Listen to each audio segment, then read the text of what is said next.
Hello guys, അപ്പോൾ Kerala Blasters നമ്മളെല്ലാവരും ഇഷ്ടപ്പെട്ടൊരു ക്ലബ്ബും കൂടിയാണ്. അതിൽ ഇവാൻ വുക്കോമാനോവിച്ച് വന്നു. ഇപ്പോൾ കേരള ബ്ലാസ്റ്റേഴ്സിൻ്റെ നല്ലൊരു മികച്ച പ്രകടനമാണ് കേരള ബ്ലാസ്റ്റേഴ്സിലെ താരങ്ങൾ ചെയ്തത്. അന്നും നല്ല പ്ലേയേഴ്സൊക്കെ ഉണ്ടായിരുന്നു. ഇപ്പോൾ അതിനെല്ലാം വിറ്റ് പൈസ ഉണ്ടായി കേരള ബ്ലാസ്റ്റേഴ്സ്. അപ്പോൾ നല്ലൊരു കോച്ചാണ്, നല്ലൊരു കേരള ബ്ലാസ്റ്റേഴ്സ് അന്ന്. അതിന് ശേഷമാണ് പിന്നെ ഒരു മിക്കാൽ സ്റ്റാർ എന്ന് പറഞ്ഞൊരു കോച്ച് വന്നു.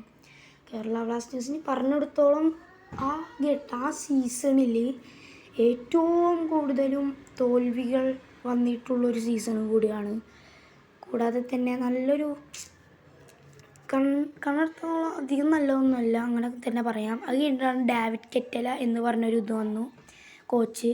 ഒരു നല്ലൊരു കോച്ചും കൂടിയാണ് കേട്ടോ എന്ന് നമുക്ക് പറഞ്ഞറിയിക്കാം വേണമെങ്കിൽ. കാരണം നല്ലൊരു കോച്ച് എന്നാണ് എൻ്റെ ഒരു മനസ്സിൽ തോന്നുന്നത് ഡേവിഡ് കെറ്റാല. അപ്പം നമുക്കിനി നിങ്ങൾക്ക് ഇതിലേതാണ് ഇഷ്ടം നിങ്ങൾ പറയുക.